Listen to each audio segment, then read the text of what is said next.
गरीब घर की बहू बनी कलेक्टर। एक बच्चे की माँ नहीं थी। सौतेली माँ उस बच्ची से हर काम करवाती थी। 4 बजे वह बच्ची जाकर स्कूल के सामने तक हर काम करती थी। उसके बाद स्कूल जाती थी। सौतेली माँ अपने बच्चों के टिफ़िन देती थी, लेकिन उस बच्ची को टिफ़िन भी नहीं देती थी। लेकिन बच्ची को कोई एतराज़ नहीं था। पिता कभी महीने में कमाकर घर आता था। उस बच्ची की सौतेली माँ काफ़ी मान जान करने लगती थी। पिता के जाने के बाद फिर वही कार्य करवाती थी। बच्ची पढ़ने में तेज थी। धीरे धीरे बड़ी हो गई। पिता को विवाह की चिंता सताने लगी। एक दिन लड़की के पिताजी ने बिटिया की शादी का जिक्र कर दिया। सौतेली माँ ने कहा कि हमारे रिश्ते में एक लड़का है, दहेज भी नहीं लेगा। थोड़ा गरीब है परिवार, ठीक है। लड़की चूँकि पढ़ना चाहती थी, लेकिन ज़बरदस्ती विवाह करके उसके ससुराल भेज दिया। लड़की जब ससुराल गई, उसे अपनी बदनसीब किस्मत सोचकर कुछ बोली नहीं। लेकिन लड़के ने कहा कि आप बुरा न मानो तो एक बात कहें। वह बोली कि आपके साथ जीवन भर रहना है, आप जो कहोगे हम मानेंगे। लड़का बोला, जहाँ से पढ़ाई छोड़ी है वहीं से आप शुरू कर दीजिए। हम गरीब ज़रूर हैं, लेकिन गंवार नहीं हैं। लड़की अपने पति का पैर पकड़कर फपक कर रो दी। लड़का दिन रात मेहनत करने लगा। लड़की दिन रात पढ़ाई में मन लगाने लगी।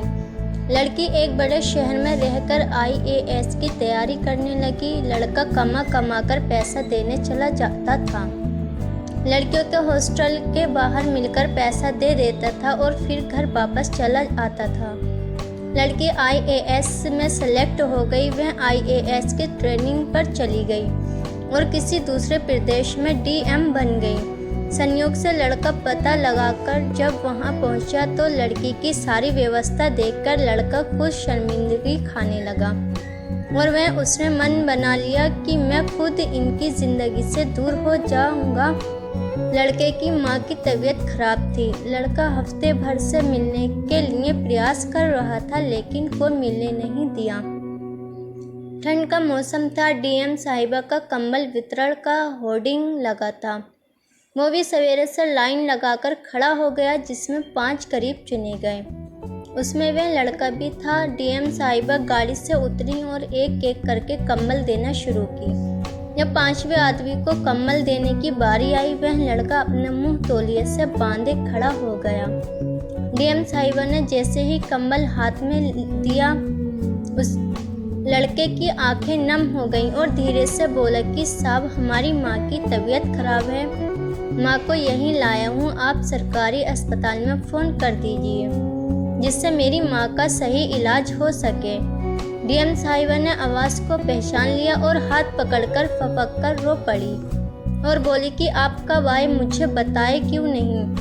माँ जी कहाँ हैं? उसने इशारा किया। इतने में वह खुद चल दी। अपनी गाड़ी में सबको बिठाया, अपने आवास ले गई। सबके ठंड के कपड़े खरीद कर लाई। लड़का बोला कि आप बहुत बड़ी अधिकारी हो गई हैं। तो वह बोली कि तो क्या हुआ, आप हमारे पति थे और हैं। आप लोग को हम कैसे भूल जाएंगे?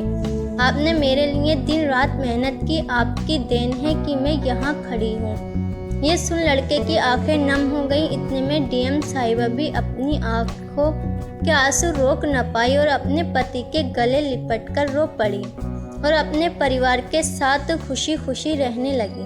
दोस्तों, आपको ये कहानी कैसी लगी कमेंट्स में ज़रूर बताना।